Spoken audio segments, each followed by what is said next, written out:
Lunes 8 de junio de 2020. Estimados amigos, la insólita salida de madre de la presidenta del Senado no ha pasado desapercibida para el mundo político, el cual nos hace escuchar voces de repudio a su liviano compromiso con la Constitución, que en función de su cargo y como ciudadana chilena tiene la obligación de respetar. En una clara muestra del valor otorgado por la izquierda política al cumplimiento de deberes versus su exaltación de los derechos, la senadora Muñoz nos entrega un ejemplo práctico de la desobediencia civil, acto que se comete no con las protestas como muchos creen, sino con la disposición voluntaria y consciente de no cumplir con la ley. Que ello provenga de quien ostenta la segunda autoridad del Estado no hace más que confirmarnos la similitud de pensamiento observada entre la actual izquierda política y sus congéneres del pasado, haciéndonos recordar aquellos días en que se escuchaba a Carlos Altamirano o a Miguel Enríquez llamando públicamente a la insubordinación de los cuadros integrantes de las Fuerzas Armadas, mientras empujaban al vacío lo poco que quedaba de democracia. Hechos como estos son los que el sector de la senadora y sus socios de la extrema izquierda y de una democracia cristiana, hoy cambiada de bando, pretenden encubrir mediante la ley del negacionismo, manto legal con el que intentan ocultar la verdad histórica incluso a su propia gente, a la cual parecen querer preparar, como ayer, para servir como carne de cañón, mientras los líderes escapan cobardemente. Salvo algunas críticas de cierto sector de la oposición y una carta completamente inocua de parte de las bancadas de la derecha, nada ocurrirá con la grave declaración de la senadora Muñoz. Tras estas pocas muestras de horror cívico, todo seguirá igual y la impunidad de la presidenta del Senado será el estímulo para nuevas violaciones al Estado de Derecho, en una escalada que solo puede acabar en un desastre. Tal cual ocurrió en los años 70, donde la euforia y la soberbia revolucionaria fueron ganando espacio hasta provocar la reacción de la población y su angustioso llamado a las Fuerzas Armadas a cumplir con su deber hacia el Estado de Chile, no es ni será el Senado el único escenario donde la impunidad cosechará el rechazo indignado de la sociedad chilena. Bástenos recordar algunos casos que simbolizan la falta de voluntad del gobierno para hacer cumplir la ley, cuando se trata de enemigos ideológicos como la extrema izquierda o la insurgencia en general. ¿Alguien sabe algo de la infeliz mujer que trapeó la vereda con una bandera chilena frente al quemado cinearte de Alameda?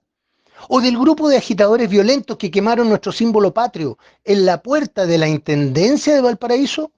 Pese a estar perfectamente identificados sus autores y haberse prometido para ellos las penas del infierno, nada ha sucedido, incentivando a otros desquiciados a cometer actos iguales o peores. Tampoco hemos escuchado explicación alguna para el insólito desistimiento de la querella en contra del terrorista que llamó a derrocar el gobierno, en un acto completamente sedicioso y que a cualquier mortal le puede significar una brutal persecución judicial.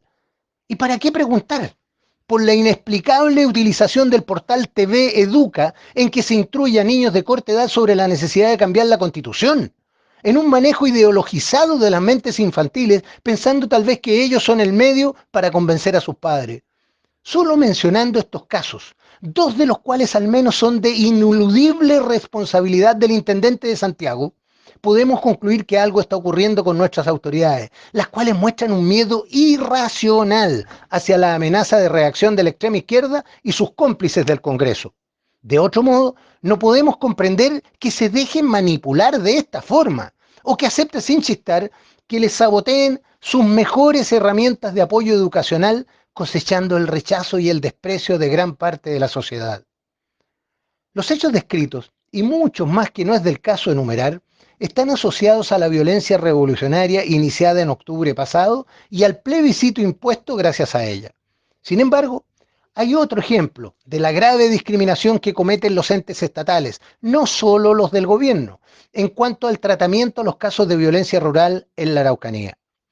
En medio de sucesivos ataques, como el ocurrido anoche, con la quema de una escuela cerca de Ercilla, la muerte por arma de fuego de un huerquén, mientras llevaba a cabo una actividad de legalidad poco clara en las proximidades de Collipulli, trae como consecuencia múltiples reacciones en Chile e incluso en el extranjero, concitando el interés porque el hecho sea investigado y los culpables encarcelados a la brevedad,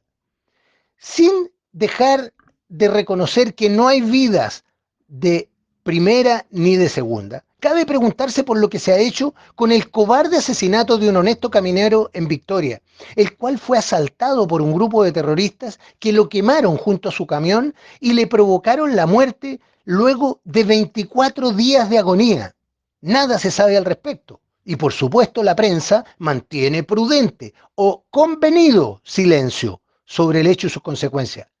Las fiscalías involucradas seguramente dirán que se encuentran investigando mientras mantienen la secreta esperanza de que no aparezcan responsables, para así no tener que enfrentar juicios que pueden resultarles incómodos o de riesgo personal. Triste, pero real. Ingrato, pero necesario de ser conocido. Este es el cuadro de situación en que se va metiendo Chile, sin que veamos voluntad política transversal para sacarnos del atolladero. En vez de seguir discutiendo sobre materias que el gobierno tiene la facultad de manejar y decidir por sí mismo, sin necesidad de sentar a la mesa convidados de piedra, la clase política debiera estar viendo lo que se nos viene encima como consecuencia del grave deterioro del Estado de Derecho. Ese sí es motivo para sentarse a una gran mesa y tomar acuerdos que impidan que acabemos como otro Estado fallido. Soy Patricio Quilot.